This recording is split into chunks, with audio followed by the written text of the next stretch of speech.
নরেন্দ্র মোদী একজন সন্ত্রাসী। আসামের পাইপ দিয়ে পানি বের হয়, কিন্তু গুজরাটের পাইপ দিয়ে কি মুসলমানদের রক্ত বের হয়। মুসলমানদের রক্ত বের করে নরেন্দ্র মোদী গুজরাটের পাইপ দিয়ে। এই কথা কে বলছিল?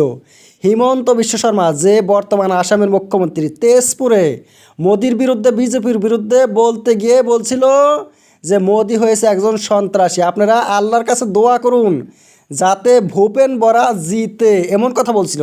তাহলে দেখেন মুসলমানদের প্রতি কত দরদ ছিল, আর মোদিকে বলেছিল সন্ত্রাসী।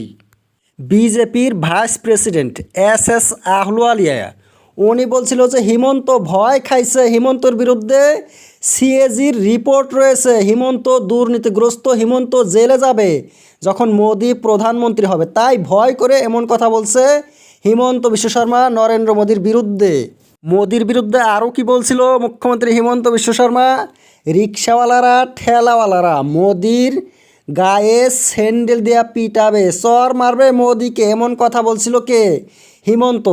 আজকে সেই হিমন্ত কি বলছে মোদির কথা? তাহলে দেখেন, চিন্তা করেন, এই মুখ্যমন্ত্রী সেই মুখটা এখন আছে, তাহলে এমন মুখের কি দাম আছে, কি মূল্য আছে মুখ্যমন্ত্রী হিমন্তর এমন মুখের কথার? আর বিজেপিরই কোথায় দাম আছে? বিজেপি কি বলছিল? মুখ্যমন্ত্রী হিমন্তকে নাকি অ্যারেস্ট করবে, অ্যারেস্ট করার কথা ছিল, অনেক কেস ছিল হিমন্তর বিরুদ্ধে, বই বাইর করছিল, বই লিখছিল কি কি কেস রয়েছে হিমন্তর বিরুদ্ধে, তা সাজিয়ে সাজিয়ে। মোদি সন্ত্রাসী, মোদিকে চর মারবে, এমন কথা বলছিল হিমন্ত বিশ্ব শর্মা। সেই হিমন্তকে মোদি দেখেন একদম আপন করে নিয়েছে, আসামের মুখ্যমন্ত্রী বানিয়েছে। এমনকি ভারতের অন্যান্য রাজ্যেও মোদি হিমন্তকে পাঠায় ইলেকশনের প্রচার করতে। আমরা যদি বলি মোদিকে চর মারবে মানুষ, মোদি সন্ত্রাসী, তখন বলবে একে অ্যারেস্ট করো। একে মোদির বিরুদ্ধে এমন কথা বলছে, কিন্তু হিমন্ত যে বলছিল সেটার কোনো খবর নাই এখন।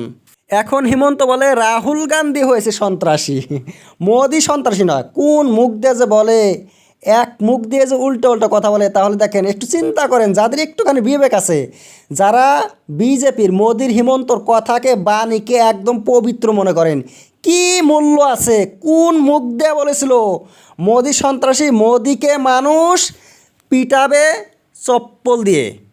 আর মুসলমানদের প্রতি কত মহব্বত, কত দরদ ছিল দেখেন এই মুখ্যমন্ত্রীর। মুসলমানদেরকে নাকি গুজরাটে নরেন্দ্র মোদী কী করছে? মারছে। নরেন্দ্র মোদীর সময় হাজার হাজার মানুষ মারা গেছে যখন মোদী মুখ্যমন্ত্রী ছিল গুজরাটের। তাহলে দেখেন কত কীভাবে বলছে যে যেমন পাইপ দিয়ে আসামে কি হয়, পানি বের হয়, গুজরাটে পাইপ দিয়ে মুসলমানদের রক্ত বের হয়। কেমন কথা সাজিয়ে কবির মতো কথা বলছিল। এইগুলো কথা কিন্তু আগে কার কথা? মোদির বিরুদ্ধে বলছিল। ঠিক একই ধরনের হিমন্ত বিশ্ব শর্মা এখন কার কথা বলে? এখন বলে রাহুল গান্ধীর কথা। রাহুল গান্ধী টেরোরিস্ট, সন্ত্রাসী। রাহুল গান্ধী, রাহুল গান্ধীর জ্ঞান নাই, রাহুল গান্ধী কাঁচা, রাহুল গান্ধীর রাজনীতির কোনো নলেজই নাই, কোনো কাম নাই রাহুল গান্ধীর। কংগ্রেস শেষ হয়ে যাবে, কিন্তু বিজেপি শেষ হওয়ার কথা বলছিল আগে।